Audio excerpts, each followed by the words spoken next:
some crimes are so heartbreaking or shocking, they change laws, change society, or even earn the label crime of the century. But the stories that made headlines in decades past aren't necessarily remembered today.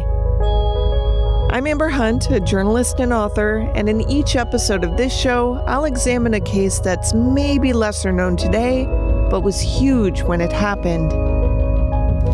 This is Crimes of the Centuries.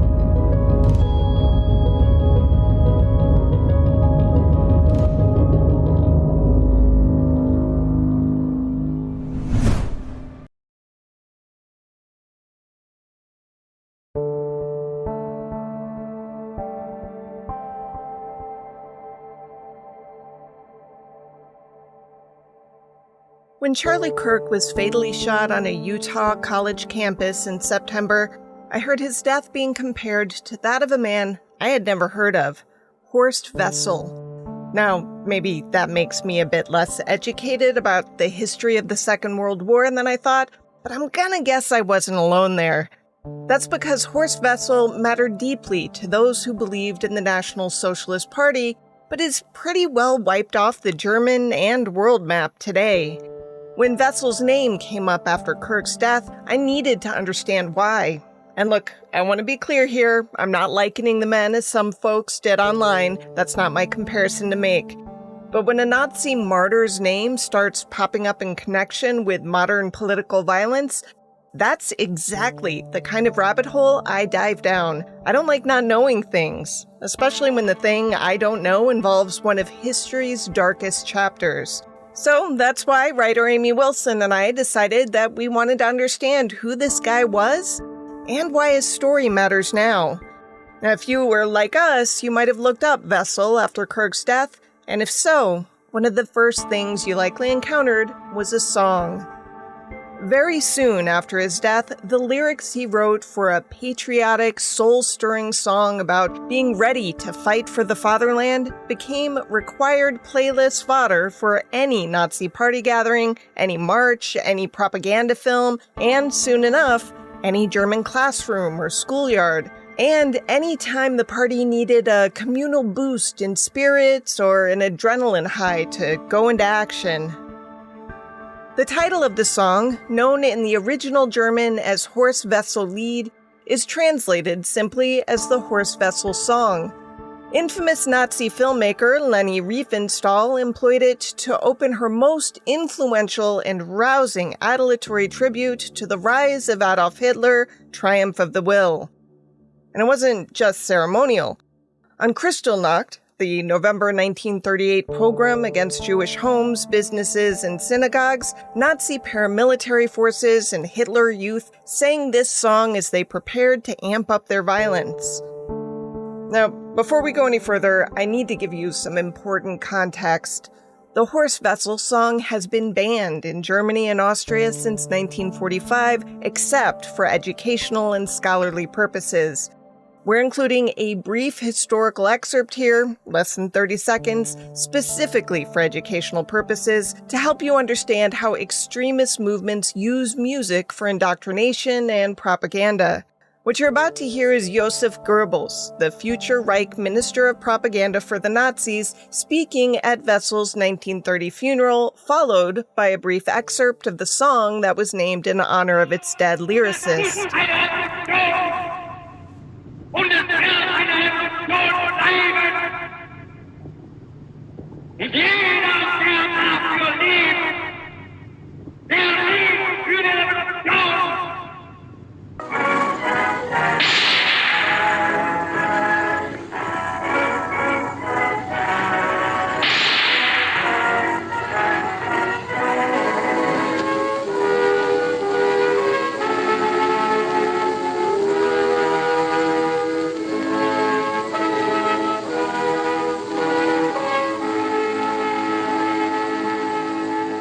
The 15 years between Horst Wessel's death and the end of World War II marked an era where his name was revered, compared to Christ, and memorialized in great and grand gestures. Naturally, I had questions. First, who was Horst Wessel and who killed him and why? How did one dead stormtrooper become Nazi Germany's ultimate martyr? Why is he known to neo-Nazis, but is a shadow figure at best to the rest of us? And lastly, why can't his namesake tune, once on the tongue of every German, be sung legally in that country today?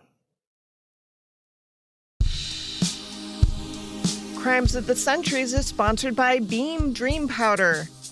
Fall's finally here, and I don't know about you, but cooler nights make me want to curl up with something cozy. You mean like in fuzzy raccoon pajamas? Exactly. And my cup of Beam Dream. It's this all-natural nighttime blend that's totally changed how I sleep. It's got reishi, magnesium, L-theanine, apigenin, and melatonin. All the good stuff to help you fall asleep, stay asleep, and wake up refreshed. Translation: you actually go to bed instead of scrolling through case files till past midnight. Correct. Now you just mix the powder with hot water. It's like sleepy hot cocoa. My favorite flavor is cinnamon cocoa. It feels like fall in a mug. And unlike other sleep aids, there's no next day grogginess, just real deep sleep that helps you actually feel good in the morning. Beam's helped over 17.5 million nights of sleep, and 92% of users say they wake up refreshed. For a limited time, Beam is giving my listeners their best offer yet, up to 40% off. So with my discount code, COTC, you can get their best-selling Dream Powder for just $39. Go to shopbeam.com/COTC and use code COTC at checkout. That's shopbeam.com/COTC and use code COTC for up to 40% off.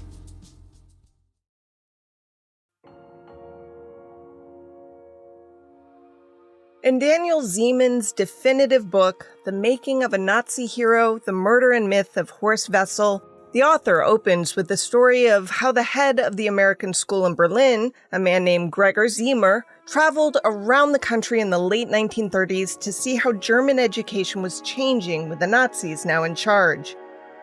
Siemens, professor and chair of European history at Newcastle University, relates how one night Ziemer watched as 30 girls, all members of something called the League of German Girls, quote, danced in a circle and sang, their moonlit hands imploringly raised to the sky, end quote. When Ziemer asked what the occasion was, the girls said it was national hero Horst Wessel's birthday. But that wasn't all. Ziemer found out that, quote, their dance was meant to invoke the party saint and, likewise, served as a fertility ritual. The spirit of Wessel was to help them become good mothers, end quote. All in service to Germany. It should be noted that the lyrics to the song are directed mainly at young German males who will soon be called to arms to press their ideas on the nation.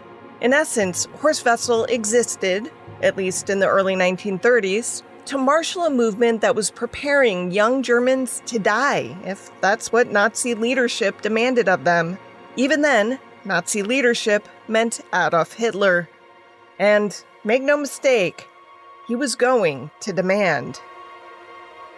Horst Wessel was the firstborn son of Ludwig and Marguerite Wessel of Bielefeld, Westphalia, a linen manufacturing town in the western part of Germany. Ludwig was rigid and forbearing, a Lutheran pastor who had no compunction about letting his feelings be known about the superiority of the Aryan race and the despicability of anyone who did not believe as he did. He had a particular antipathy toward those who were Jewish. Marguerite came from a family of Lutheran pastors. The family moved to Berlin when Horst was still young and lived on Judenstrasse. That translates to Street of the Jews, one of the oldest thoroughfares in the city.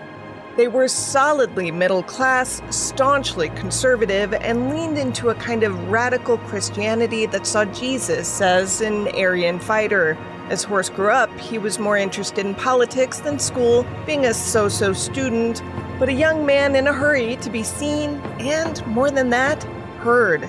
His ideas, which came from his father, did not change as he grew into manhood. Here's Daniel Siemens, author of The Making of a Nazi Hero. All his life, from the time he was politicized as a young teenager, he was in the same circle of right-wing ideology, and he has never fully, there's at least no sign that he had any kind of intellectual engagement and maybe cultural background that might have empowered him to take a critical stance once the Nazis came to power.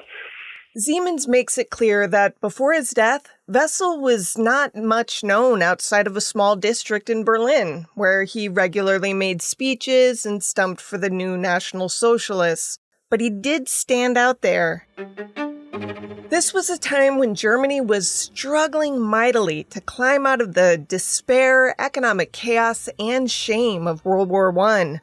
All kinds of ideas were on the table for how to proceed. The rivals for an anti-democratic choice were the Communist Workers' Party, the KDP, and the National Socialists, the NSDAP. Not to belabor this, but the KDP were Marxists who saw a global revolution on the part of the universal working class. The NSDAP put Germany first, assuming always that Aryans were racially, culturally, and morally superior to its enemies. And everyone was its enemy. Horst's preferred version of National Socialism leaned hard on the socialism part, where the working man, his rights and needs took precedence. Which does not mean he wasn't also devoted to the nationalism part of the National Socialism that required support for Germany's interests to the exclusion of the interests of other nations. That description makes Nazism sound like something that wouldn't have ruffled the communist leaners too much, but it did.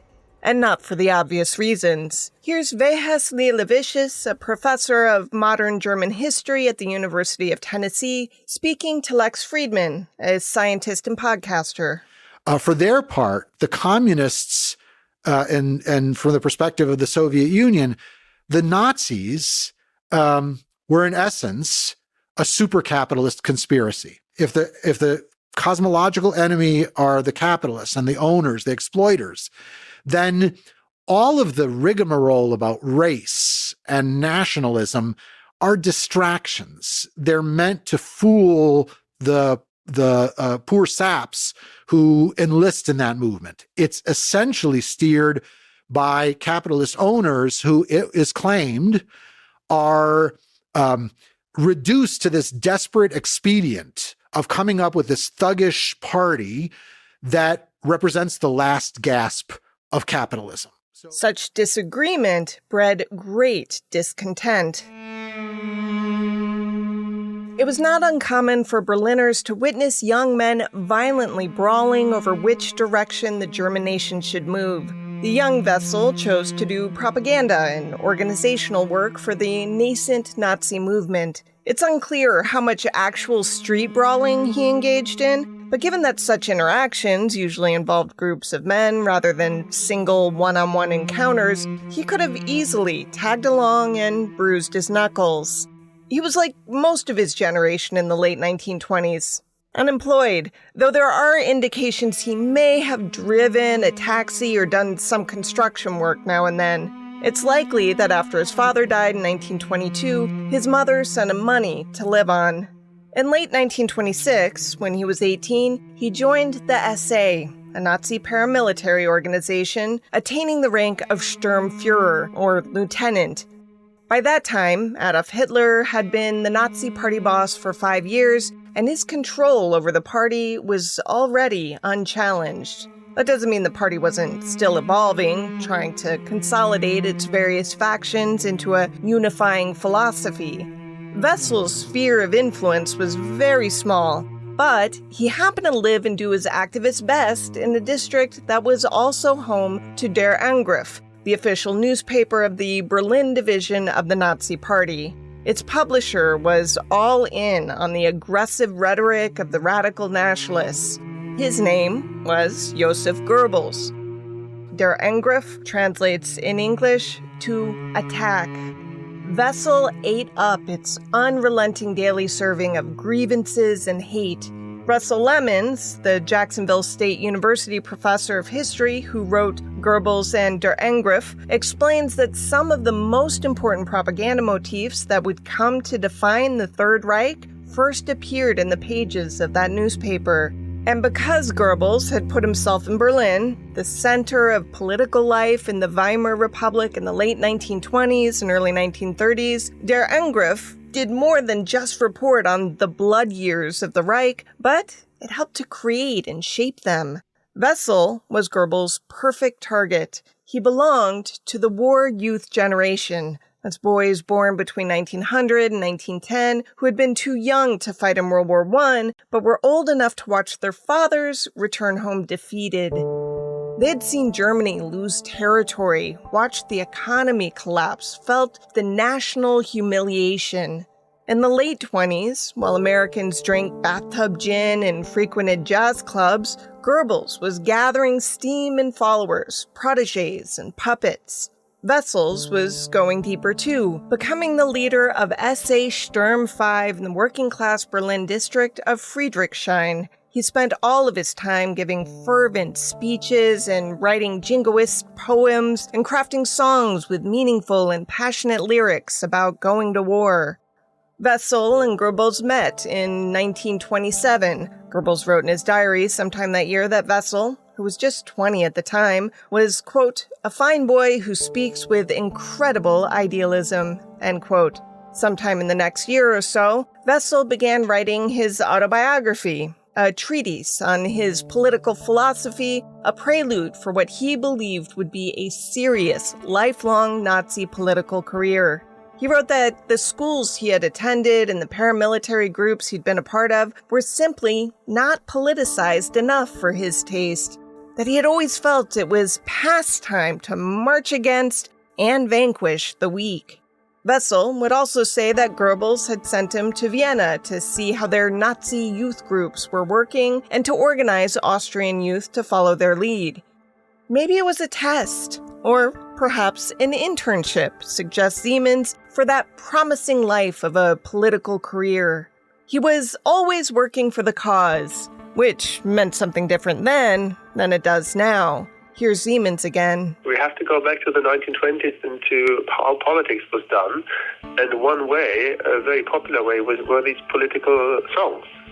That you used the frequent melodies that everyone knew ideally, and you just had different texts. And by singing together, you created this feeling of togetherness, which you also need for political mobilization, in particular when you ask the people that you want to mobilize to maybe, put their lives or their health at risk. Strong bonds were created by the early Nazi movements by either doing things collectively, including engaging in violent acts, but also by spending spare time together, drinking together, and singing the same songs. And the music side of it, of the whole story, is probably the most effective part of it when it comes to propaganda. One of those songs would be written by Horst Wessel himself, and it would outlive them all.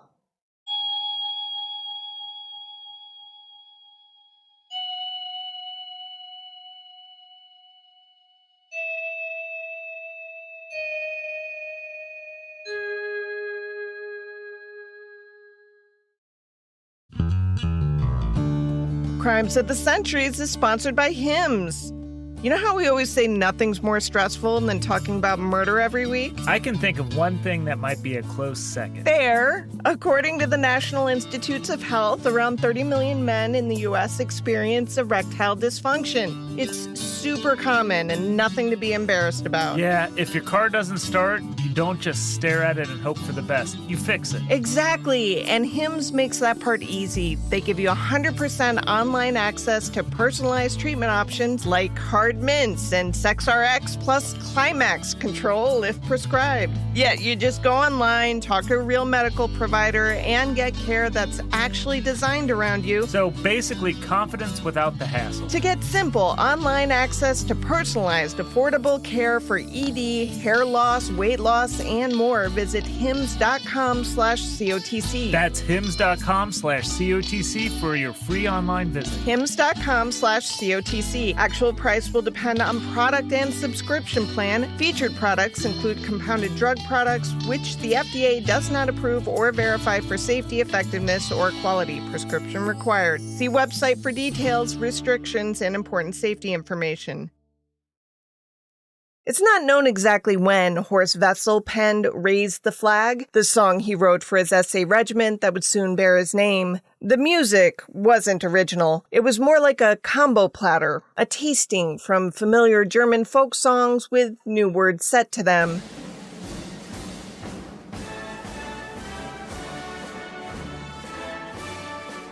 Der Angriff published the lyrics sometime in 1929. It may have been first sung on Berlin streets in May of that year by the members of his SA division. This is more or less also around the time that Wessel began living with Erna Jennecke, a woman who had once depended on sex work to sustain herself. It has been heavily debated if she was especially dedicated to her craft or was simply a woman who needed to pay her rent in very hard times. I do not judge. Horst met Erna at Café Mexico, a working man's bar that may have also been a favorite of those who partook in small-time criminality. There will be brief hints later that Wessel was Erna's pimp. His mother and sister would insist the two young people were just friends. Some sources insist they had plans to marry. The truth must be in there somewhere. In any case, Wessel had arranged to lease the third floor of Große Frankfurter Straße 62, a tenement building. Wessel lived there with Janneke. Up front, he paid something like 200 Reichsmarks, an amount that was supposed to cover about 6 months. When widowed landlady Frau Elisabeth Salm was forced to return to Berlin or forfeit her home, new rules in the new Germany, she found Erna there and said she had to pay rent too, which she did at the half rate of 16.25 marks a month. Wessel thought that was an outrageous ask, but Erna paid up. Then Frau Salm moved in as well, sleeping in the kitchen because, as Wessel reminded her, he had paid for the whole flat. This sounds a tad trifling, but it will end badly. That's because Frau Salm and Wessel soon fought over everything. How many people he could have in the apartment, how loud they could be, the appropriateness of what they were discussing, how drunk they could get, when the rent was due, when it was paid, and, oh yeah, Erna's career choices. Stressful all around. Then, on December 22nd, 1929, during some kind of Nazi training event hundreds of miles away, a bunch of trainees got lost and froze to death in a snowstorm. Wessel's younger brother, Werner, was among them. Ingeborg, their sister, would later write that Horst had been stupefied by the news and may have briefly considered leaving his political work behind. Maybe it was just momentary grief. But Wessel stayed in Berlin with Erna and continued to fight with Frau Salm. They were fighting so much that, though the year had barely begun, the landlady had had enough. On the night of Tuesday, January 14th, 1930, Frau Salm, whose dead husband had been a Red Front fighter, went to a bar that welcomed communist revolutionaries. She complained loudly about her tenant, saying that his words to her had been threatening. When she finally spoke this guy's name, the previously uninterested bunch perked up. This was a good opportunity, they agreed, to teach the big Nazi talker a lesson. They'd give him what they termed a proletariat drubbing.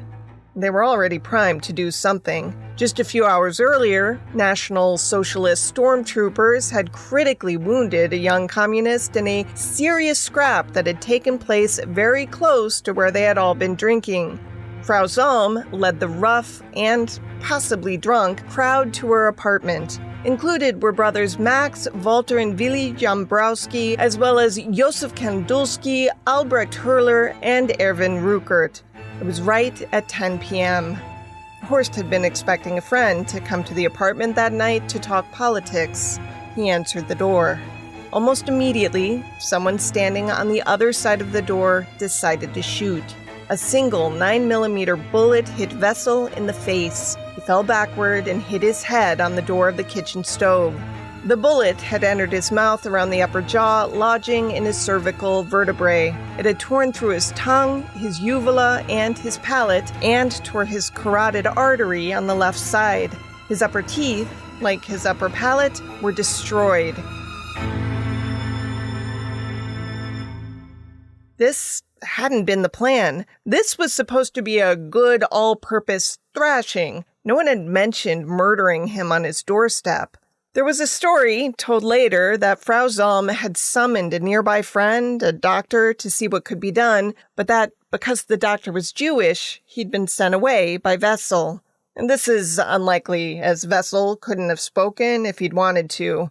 Maybe, some later suggested, it was Richard Fiedler, the friend that Horst had been expecting, who had shown up and turned the Jewish doctor away. Whatever the case, there appears to have been a delay in calling for help. It has also been suggested that Fiedler spent precious minutes clearing the place of incriminating materials before any police or ambulance arrived. The author Siemens found records that show that emergency personnel arrived by 10:15 and that Wessel was in the emergency room of the local hospital by 10:30. For the next 2 hours, he underwent surgery, though his prognosis was very bleak. The communist hooligans retreated to the bar, where portraits of Vladimir Lenin and Friedrich Engels decorated the walls, and immediately began to think about their next step. The shooter had been Albrecht Hurler, who maintained that he had shot Wessel in self-defense, that he knew, because Frau Zalm had told them that Wessel owned guns and believed he'd seen the man reach into his pocket to arm himself. Hurler would argue then, and later, that if it hadn't been self-defense, he would have continued to shoot to be sure Wessel was dead. Because, to be clear, Wessel at this point was not dead, and wouldn't be for quite some time. It's alleged that at the bar, Comrade Josef Kandulski told the crew gathered there, "Anyone who squeals gets a bullet in the head." This was a tough bunch. Berlin rocked with the news of the shooting, mostly because while street fights and public brawls were commonplace, it was a gross acceleration of violence for attacks to take place in people's homes. Call it an unwritten rule, but rivals had lived literally side by side during these blood years and rarely broached it. But Horst Wessel had been shot down where he was supposed to be safe. Berlin's papers picked their battlegrounds. The establishment press played it down the middle, just the facts. The communist rags went on the defensive, desperately recasting their gunman as a jilted lover and Wessel as a common pimp. Neither side understood what had really just happened, but Goebbels did. He saw exactly what this could become. He wrote that it had been a communist assassination attempt on, quote, Berlin's most active Sturmführer, end quote. Egregious. Catastrophic. Truth was, the shooting of Wessel was only a catastrophe for the communists, said Siemens. It pushed them to go underground and change the rules of the political game they had all been relatively safe abiding by. Wessel's death was a step too far. While the young man still drew breath in the hospital, Goebbels visited him several times, though, again, it was unlikely much was said, at least by Wessel, for whom doctors had little hope. He mercifully died on February 23rd, more than a month after the shooting. He was 22 years old. In Goebbels' diary, the future propaganda leader of the Third Reich was already hatching plans to make the unfortunate stormtrooper's murder akin to a crucifixion.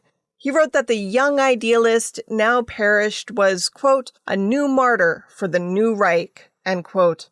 He took charge of funeral arrangements. He reached out to Hitler, who declined the invitation to attend Wessel's March 1st funeral. Disappointed, Goebbels was, however, undeterred in making Wessel's farewell into a showpiece of conspicuous sorrow. He arranged to have it filmed to be used, as necessary, to fire up the troops. He claimed that 30,000 people watched as Wessel was laid to rest in the St. Nicholas Cemetery in Prenzlauer Berg, a locality of Berlin. He would claim as well that the funeral procession had been attacked on its way there, but there are no reports or evidence that such attacks occurred. Wessel's regiment again sang his song to emphasize the sacrifice the young, now dead man had made to his country. In mid-tune, they altered the lyrics to reach out to their friend and sang, quote, Sleep well, Sturmführer Wessel. You always did your duty. The SA comrades who survive you will take vengeance on your behalf, end quote. Goebbels clearly saw his idea to use Horst was proving effective. In recent days, there have been suggestions on the internet that a speech made by Goebbels in 1932 was echoed by White House Deputy Chief of Staff Stephen Miller when he spoke at the funeral of Charlie Kirk. In the 1932 speech, Goebbels referred to, quote, our dead comrade Horst Wessel, end quote, and his lyric, the day of freedom and prosperity is coming. He followed that by saying, quote, we are fulfilling his prophecy, end quote. Miller, in his eulogy for Kirk, promised that, and we will achieve victory for our children, for our families, for our civilization, and for every patriot who stands with us. God bless you. Goebbels considered that speech, he titled it The Storm is Coming, one of the strongest he ever gave. Miller also used the storm analogy. He spoke, as Goebbels did, of righteous fury. Miller said that the world has no idea what it has awakened in, quote, the army in all of us, end quote. Goebbels spoke as well to an awakening, calling his followers, quote, an army of revenge, end quote.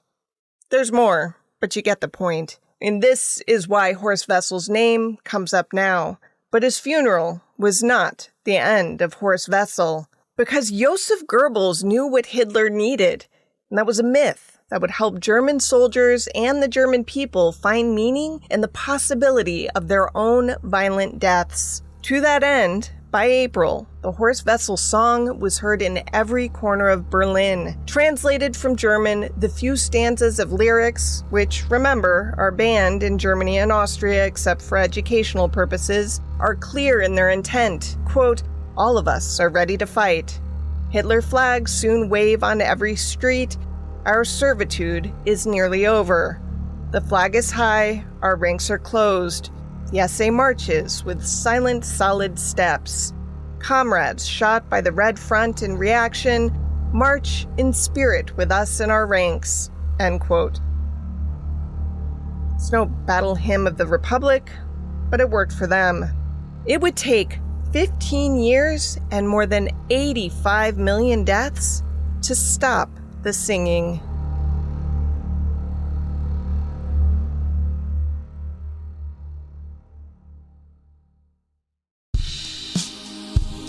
Crimes of the Centuries is sponsored by ButcherBox. You know what I realized the other day? I'm hosting 15 people for Thanksgiving this year. This isn't a new realization. You've been talking about it for weeks. I know. It's all I can think about. I'm actually really excited about it, and I think it was smart to stock up early with ButcherBox. They deliver top-quality, reasonably sourced meat and seafood straight to your door. No mystery meat, no sketchy sourcing, just better options when you actually need them. Yeah, they've got more than 100 premium protein choices. Grass-fed beef, free-range organic chicken, pork raised crate-free, and wild-caught seafood. Basically something for everyone at your table, even the one relative who swears they only eat fish now. Every product meets the same high standards, whether it's filet mignon or chicken nuggets. And because they're a certified B Corp, you know they're doing things the right way, from how the animals are raised to how they treat their workers. Plus, every box ships free, which means fewer store runs and more time pretending we're organized. As an exclusive offer, our listeners can get free protein in every box for a year, plus $20 off your first box when you go to butcherbox.com/COTC. Go to the butcherbox.com/COTC to get this limited time offer and free shipping always. That's butcherbox.com/COTC, and don't forget to use our link so they know we sent you.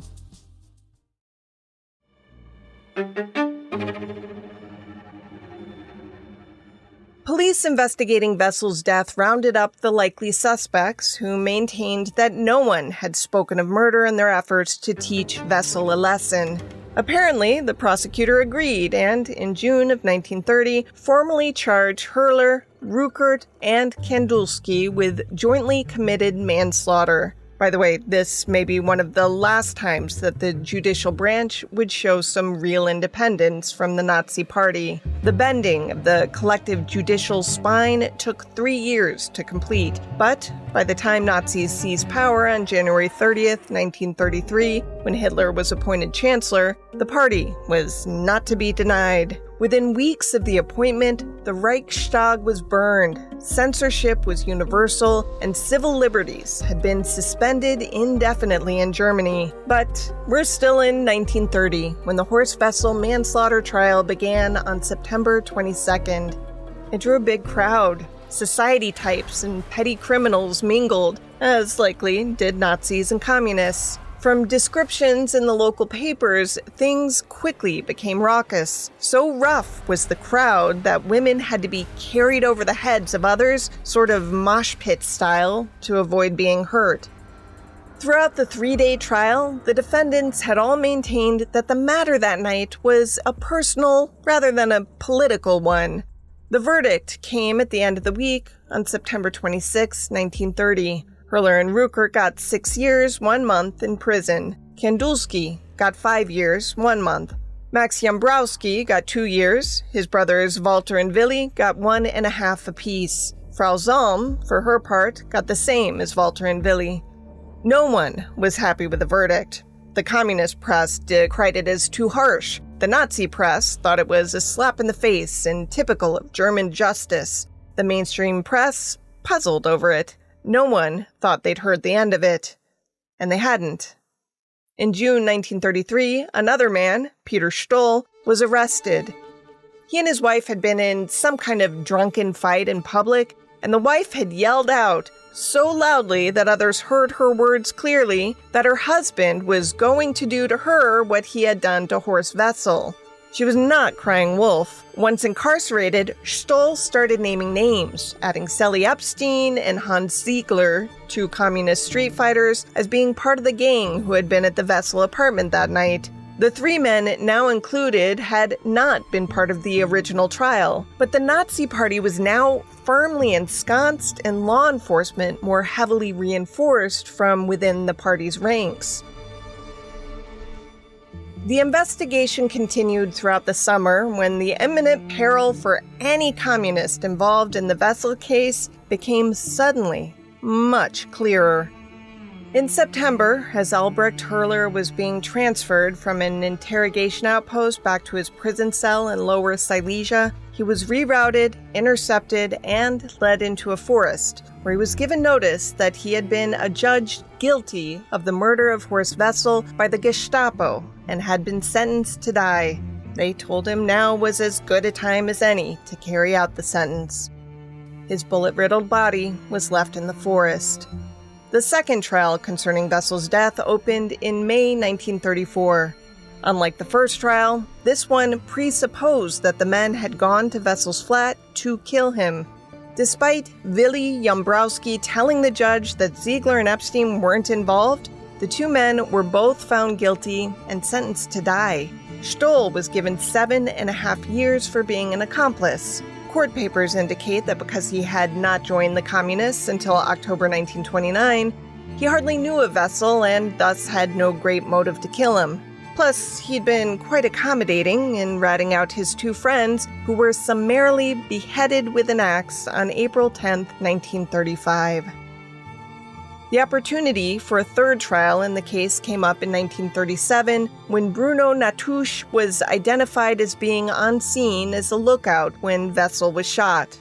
Taken into custody and questioned, Natusch said he was innocent, though he had been, he agreed, a communist at the time of the murder. Before much else could happen, Natusch hanged himself with his own belt from the window of his cell. It's telling that nearly everyone proven or suspected of being involved in Wessel's death was killed by the Nazis through immediate execution, show trials, or later in the concentration camps with millions of others. And what can only be described as better late than never, the Berlin Public Prosecutor's Office overturned the convictions of Hans Ziegler, Sally Epstein, and Peter Stoll. They did so on February 9th, 2009. It's important to know that when Wessel was murdered, Nazi stalwarts in Berlin numbered less than 500. The tight-knit group mostly knew one another, and most knew Wessel because of the high-profile and public presence he nurtured.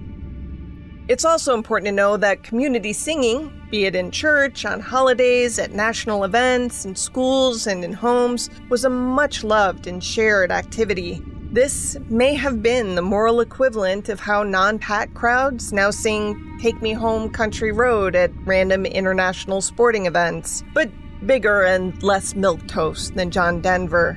Joseph Goebbels had gotten very lucky to have himself a martyr who came complete with his own walk-up song.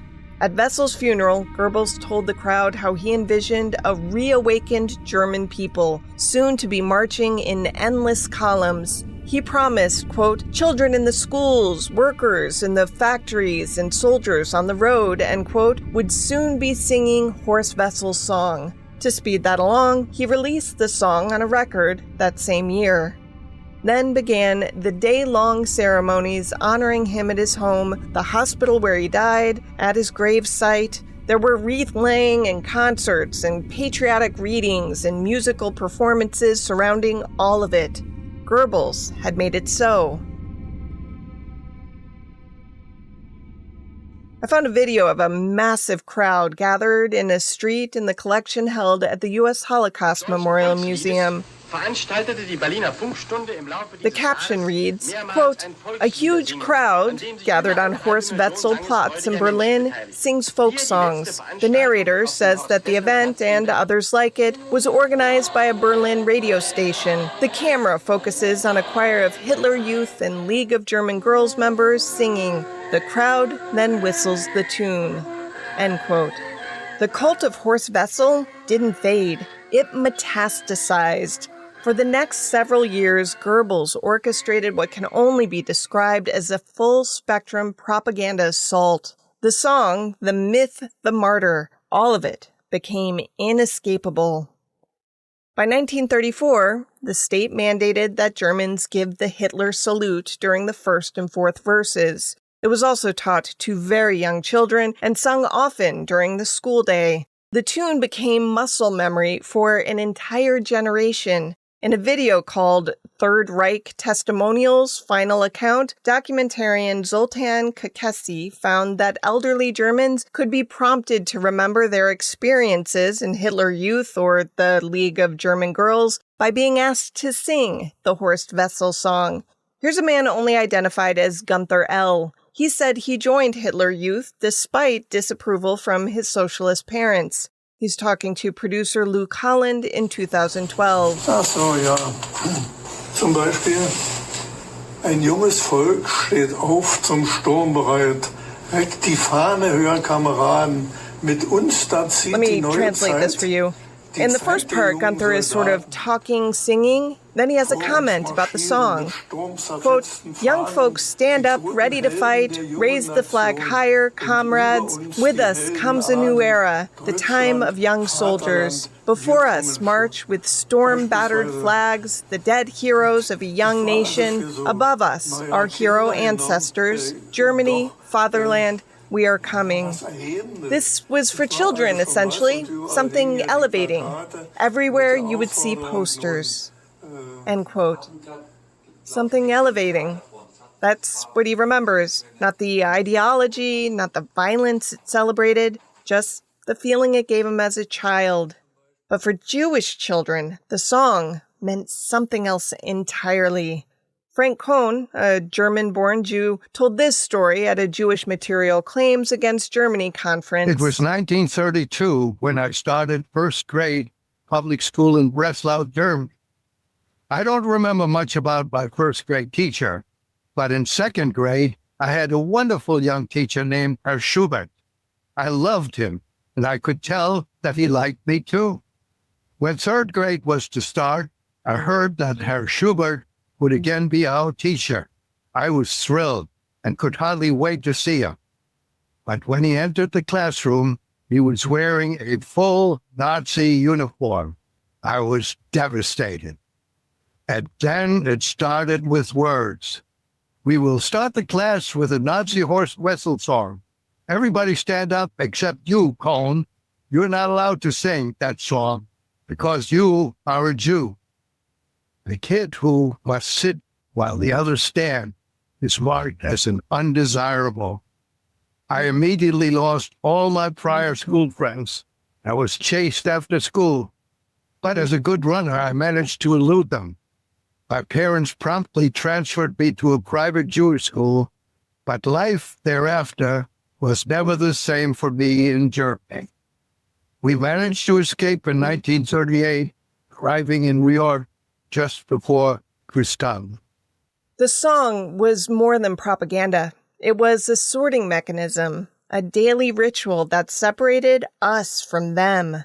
And Wessel's name was everywhere. City streets were renamed in his honor, town squares, military units, a ship, school buildings, and dormitories were rebranded with his name. You couldn't walk through a German city without encountering some monument to this dead stormtrooper.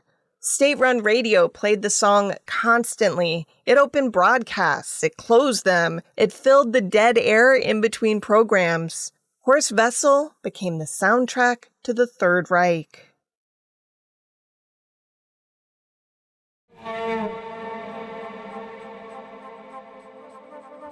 With the ubiquity of the Horst Wessel song, there was bound to be a legal dispute.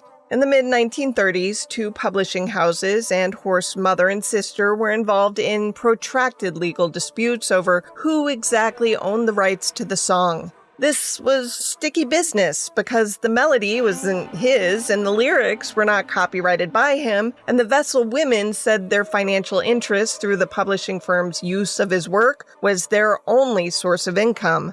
The lawsuits ran their course through the German justice system and were about to be heard by the nation's highest court. As with most things Wessel, Joseph Goebbels stepped in to stop anyone or any publisher being given the rights to the song which he had made famous. He arranged for everyone to agree to an out-of-court settlement, which never came to pass. History was intervening. The lawsuits became irrelevant once the song's propaganda value outweighed any commercial concerns. It had woven itself into Nazi life, in charges, schools, state ceremonies. At the memorial held at Wessel's gravesite on the occasion of his first birthday after his death, Goebbels had told the crowd that the young man, quote, had risen in soul and spirit at this very same hour, resurrected in a new generation of German, end quote. That sounded to many as if he was anointing Wessel as the Nazi Christ. When Stephen Miller said in his eulogy for Charlie Kirk that the young man would be immortal, some commentators on social media again recalled Goebbels' own language about Wessel and drew comparisons. As early as 1934, German Protestants were buying that idea. Though they did not embrace Wessel in quite that way, they embraced his sacrifice and his ability to stir a nation, explicitly saying that the Nazi movement had been blessed by God. Churches, most especially the conservative wing of the Lutheran Church, began to align themselves with the principles espoused by Hitler and his party. Theologian Paul Althaus, a professor of theology at the University of Erlangen and the leading authority on the life of Luther, even referred to Hitler in 1933 as a gift and a miracle of God. In something called the German Christian movement, religious leaders now bent over backwards to justify and preach the rightness of the Nazi cause, promoting a racialized version of the Bible. They even went so far as to advocate for the wholesale removal of the Old Testament from it. They claimed the Old Testament was heresy. In response to the Old Testament removal demand, a group called the Pastors' Emergency League formed. Among those who opposed the Nazification of the church were theologians Dietrich Bonhoeffer and Martin Niemöller, who helped create the Confessing Church to distance Christianity from Hitler's party. They insisted that God, not Hitler and not his laws, directed the activities of the church. And only 20% of German pastors supported the Confessing Church and chose Christ over the Führer. Johnny Thompson, a former Oxford philosophy professor and now a staff writer for Big Think, made a point to talk about how Bonhoeffer viewed the regime under which he lived. This is from Mini Philosophy Online. For Bonhoeffer, stupidity is far more concerning than evil. There are evil people in life. There are murderers, cheaters, and liars, but they are not the greatest threat. Because once something is known to be evil, the good of the world can rally to defend and fight against it. When we know somebody is bad, we know how to take a stand. And so, as Bonhoeffer put it, evil always carries within itself the germ of its own subversion. Stupidity, though, is a different problem. A stupid person can be guided, steered, and manipulated to do any number of things, and history teaches us that stupidity does not mean you cannot be powerful. Evil is a puppet master, and it loves nothing so much as a powerful idiot. Niemöller was arrested July 1st, 1937. Found guilty of treason, he was sentenced to prison, but was instead determined to be Hitler's personal prisoner and sent instead, ultimately, to Dachau. He was liberated by the Allies in 1945. Bonhoeffer was arrested and tried for being part of the plot to assassinate Hitler and for being part of the resistance. He was hanged April 9th, 1945, less than a month before the war in Europe was officially over. As an interesting aside, in 1946, Niemöller was the author of these now famous words, which I think you'll find familiar. They came first for the communists, and I did not speak up because I was not a communist. Then they came for the socialist, and I did not speak up because I was not a socialist. Then they came for the trade unionists, and I did not speak up because I wasn't a trade unionist. Then they came for the Jews, and I did not speak up because I was not a Jew. Then they came for me, and by that time, there was no one left to speak out for me. In talking to Siemens, he makes a point about how, after the war began in earnest and other German families had their own sons martyred for the cause, Wessel's name and his glorification was heard less. By 1945, he was an afterthought at best. I think Horst Wessel is a peacetime hero, so to say. And when the Second World War begins, and the number of German casualties rises, the stories about street brawls and fights with communists, to many people, probably sounds like a distant past. And when there are more casualties in families, then at some point also one individual doesn't really matter so much anymore. He couldn't be used in the same way as he had been before. Only Wessel's enthusiasm for the cause had lingered, until that too wore thin. Crashing through Germany on their way to Berlin, Red Army troops destroyed his gravestone and most remnants of how Germany had honored him. The Horst Wessel song had one last hurrah. This is the official broadcast over German state radio announcing Adolf Hitler's death, a benediction of sorts for the German people to remember.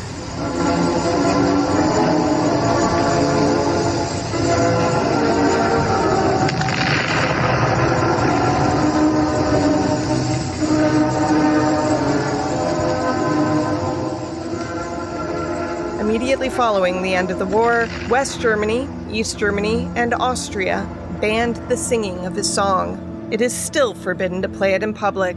You can, however, book a historical tour of the home where he grew up and the one where he was shot if you're ever in Berlin. The tour covers the working man's life circa 1930 and dabbles a bit in Wessel's murder. According to reporter Nathaniel Flocken, writing in the Berliner magazine in 2024, you can still find the place where Wessel was originally buried, as his father's gravestone next to it was untouched. Flocken writes that, quote, in 1990, after fascism was legalized in East Germany, neo-Nazis began making pilgrimages to the site, end quote. In 2000, a group calling themselves Autonomous Gravediggers said they had dug up Wessel's skull and tossed it into the Spree River. Berlin police at the time said no remains had been stolen. In 2013, Horst and his father's graves were dug up and their bones removed to an undisclosed location by cemetery administrators. Some thought that would be the last we heard from Horst.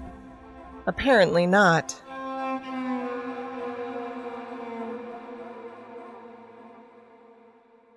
To report and write this episode, journalist Amy Wilson read Daniel Siemens' The Making of a Nazi Hero, The Murder and Myth of Horst Wessel, as translated by David Burnett. She also spoke to Dr. Siemens by phone from his office in Newcastle. She read Bending Spines, The Propagandas of Nazi Germany and the German Democratic Republic by Randall L. Beitwerk, a professor of communications at Calvin College in Grand Rapids, Michigan. She also read Hitler's Boy Soldiers, How My Father's Generation Was Trained to Kill and Sent to Die for Germany by Helena Munson.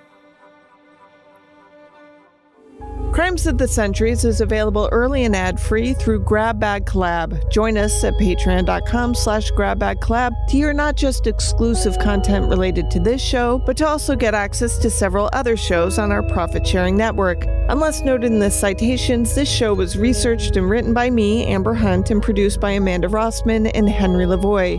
Original music is by Bruce Hunt, Andrew Higley, and occasionally by my son, Hunt Van Ben Scoten. Other music comes from Soundstripe and Epidemic Sound. If you like the show, help us out by rating and reviewing us on Apple Podcasts. For more information or to recommend a case, go to centuriespod.com.